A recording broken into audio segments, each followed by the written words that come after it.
Good afternoon. This crime scene is still active here in Northport. I'm at the intersection of Erie Court and Ellington Drive. This is just off Pan American, and right now the investigation is still underway. We still have investigators with the Northport Police Department on scene, along with the crime scene unit. The medical examiner's office is here as well, and this scene has been active for nearly 4 hours. Northport police got the call about this shooting around 10 this morning, 10:10 to be exact. Northport police have slowly been releasing information about this incident, and what we know so far is that it was actually related to a neighbor dispute. We also recently learned within the past couple of minutes the identity of the man killed. His name is Carl Stacy Berryman. And when I was talking to the Northport Police Department a couple of minutes ago, they tell me that this isn't the first time that they've responded to this area, and they say that Berryman was actually known to some of the police officers. He was actually recently arrested within the last week for an incident involving a gun. We'll have some details on that coming up at 6 o'clock once we're able to gather that additional information. But Northport police tell us they are aware of this area, specifically the victim, Carl Berryman. They have responded to incidents involving him in the past.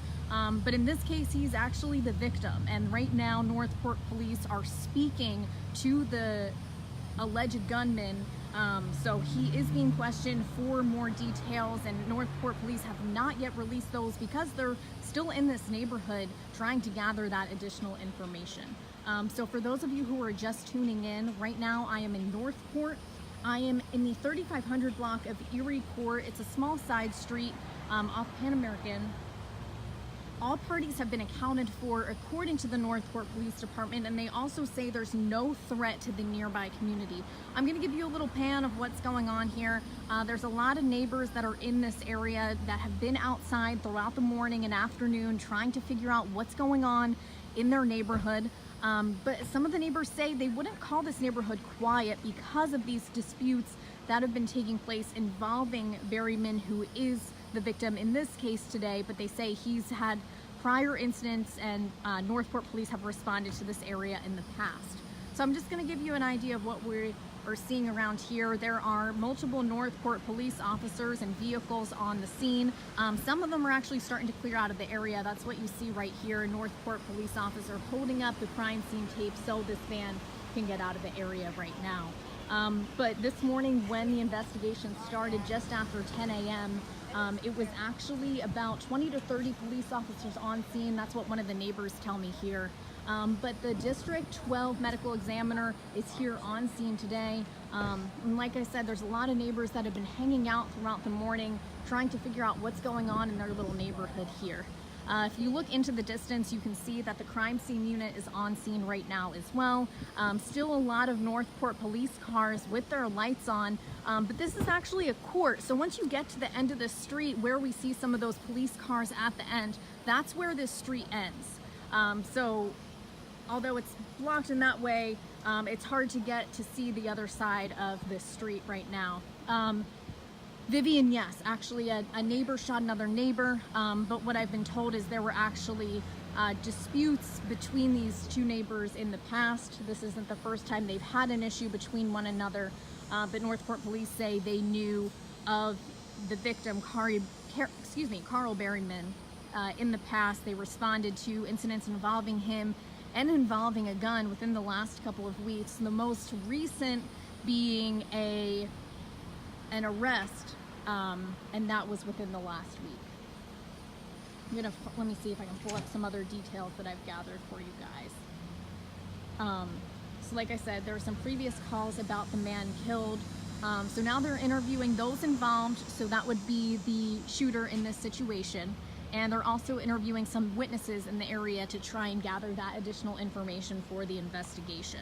But right now, Northport police cannot yet identify the shooter. We're waiting for that update to come from Northport Police Department, likely within the next few hours, but we will keep you updated when they do identify the shooter.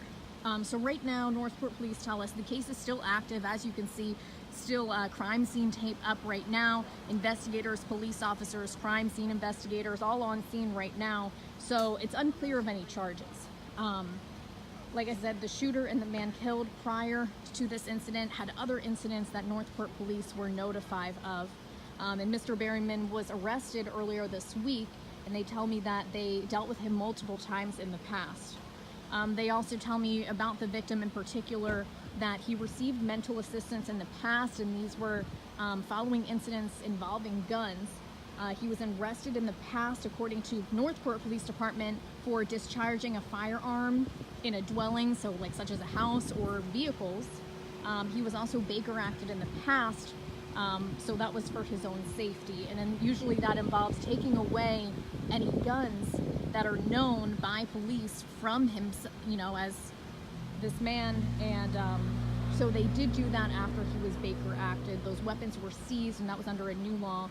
And they also issued a risk protection order. So right now, a couple things in this investigation. It's still very early on. Northport police are trying to figure out if this could fall under a stand your ground case, like we've seen over the past couple of years in Tampa. We've seen those, and those end up to be very controversial cases. But they're also looking to see if this could be a case involving a manslaughter charge. So they're still talking to witnesses, talking to the shooter himself to try and gather those details as this story develops. One thing that we're still trying to figure out, and Northport police are trying to figure out right now, they can't confirm if Berryman, the victim in this case, had a weapon on him. So that's kind of where the questions fall of whether or not this was a stand your ground case, self-defense situation. So this is a neighbor dispute. Maria, thanks for tuning in. The Northport Police Department and investigators have been out here for about the last 3 to 4 hours. They actually got the call just after 10 a.m. today, so they've been out here ever since with this neighbor dispute. I was told that the incident took place just outside of one of their homes, and the victim, Mr. Berryman, ended up dying on the driveway of one of the homes here. So detectives are still on scene. For those of you who are watching, this is a neighbor dispute which ended up in the death of one of the neighbors here. And so you can see actually the crime scene unit is actually backing into a driveway. Not sure if they're actually leaving the scene right now. Oh, it looks like they are heading toward this direction. And this is on Erie Court and Ellington Drive. So this area is still blocked off. You can see some neighbors here. One of them is on the side of the crime scene tape where the crime happened. Another neighbor just seeing what's going on, his car outside. This is a neighbor dispute that ended up resulting in the death of one of the neighbors. So they are cleaning up the scene right now. So thank you guys for tuning in. I'm going to have a recap at 4 p.m. of everything that's taking place here, and we'll have a full story with some additional details for you at 6. We'll see you then.